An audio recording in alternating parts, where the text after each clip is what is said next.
It was a cool October morning in a small Midwestern town. The kind of place with tree-lined streets, family-owned diners, and old-style mailboxes near the curb. People raised their kids here because they believed this was the safe part of America. The quiet part. The place where trouble existed somewhere else, in some other city, but never here.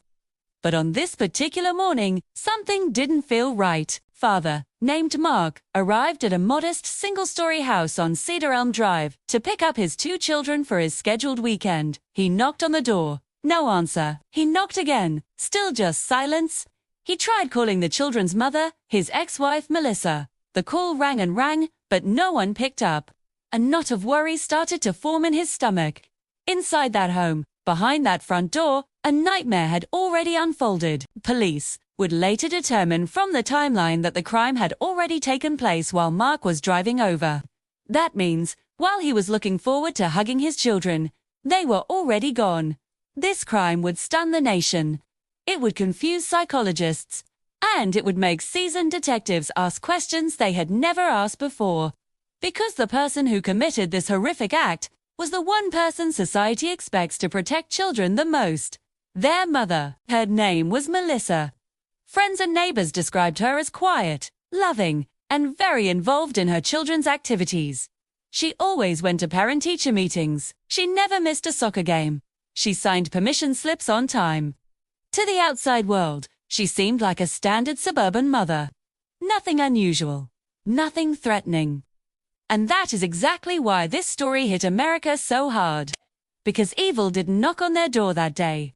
It was already living behind it. When Mark couldn't reach anyone, he finally called the police to conduct a welfare check. Officers arrived within minutes. They tried knocking themselves, calling out, still, no answer. After several attempts, they made the decision to force entry. What they found inside would change their careers forever.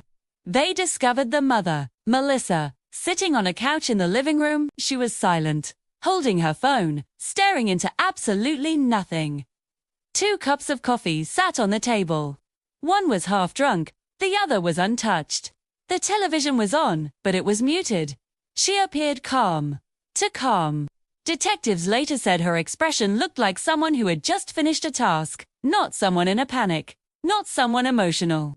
It was the look of someone who had already accepted what they had done. Tassers. After the officers walked further into the house, they made the devastating discovery of the 2 young children's bodies. Every single detective who was in that room would later say that moment was the most chilling and heartbreaking scene of their entire professional life. The silence in that house was not peaceful, it was terrifying. This was not a break-in, it was not a revenge killing. It was not a crime committed by a stranger. This was a mother turning against her own blood. Melissa was taken into custody without any resistance. She didn't scream, she didn't argue or fight back. She didn't ask for a lawyer, she didn't claim she was innocent. She simply whispered a single, chilling phrase to the officers: they don't have to suffer anymore. Investigators immediately began building the case. They searched the house, collected evidence, took pictures, and meticulously documented everything.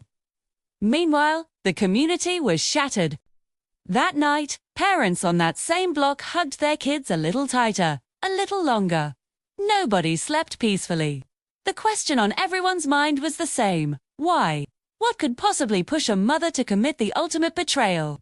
Detectives interrogated Melissa. They asked her direct questions. They presented her with photos from the scene. They asked her to explain her motive. She never denied what she did. She simply stated that she believed she was saving them from this world. Her explanation was shocking, but to the investigators, one thing became clear. She wasn't driven by rage, she was driven by delusion. Later, in court documents, doctors would explain that Melissa had a long, untreated mental illness that had been spiraling, quietly, inside her mind for years. She had refused medication. She had pushed away offers of therapy. She had convinced herself of dark and dangerous beliefs. She kept all of it hidden behind the mask of a normal, loving mother.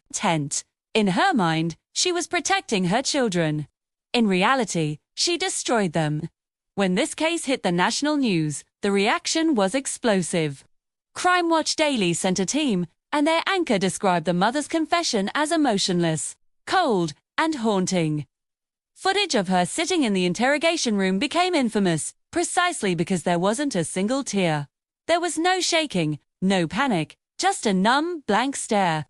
During the trial, Mark cried quietly at the prosecutor's table, too. He looked like a completely broken man. A man who looked at the woman he had once loved and couldn't understand how she had become something so unrecognizable. When Melissa was finally asked if she had anything to say, she simply said, "I'm sorry. I didn't want them to feel pain."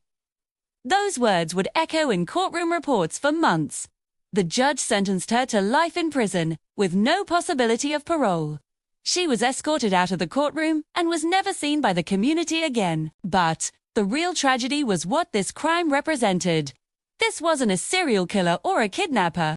This was a mother with an untreated illness who became a threat to her own children, silently. While neighbors and friends thought everything was perfectly normal, people realized something horrifying. Sometimes the most dangerous person to a child is not a stranger lurking in the shadows. It's someone inside their own home. States. The state passed a new policy for mandatory mental health check notifications in family court. Therapists were encouraged to report extreme delusional thinking earlier. Schools were advised to watch not just children, but also parents, for signs of psychological deterioration. Society learned, in the most painful way possible, that ignoring mental health warning signs can lead to irreversible tragedy. Today, the house on Cedar Elm Drive stands empty. The grass is overgrown, the windows are dusty. The for sale signs have long been removed. Nobody wants to live there. Neighbors say that at night, the street still feels different. No one forgets. Parents in that area now teach their kids a simple, chilling lesson. Evil doesn't always look like a monster. Sometimes, it looks like the person who tucks you into bed at night. This case remains one of the most chilling confessions in American true crime history, because the confession didn't come with emotion, it came with emptiness. And emptiness is often more frightening than anger. The memory of those two beautiful children remains forever. They deserved a lifetime. They deserved birthdays and graduations and laughter. They deserved every single tomorrow. Their mother took all of that away from them, quietly, and that is why America still remembers this case. Thank you so much for watching. If this story touched you, please consider liking this video and subscribing to the channel for more stories that deserve to be told. We'll see you in the next one.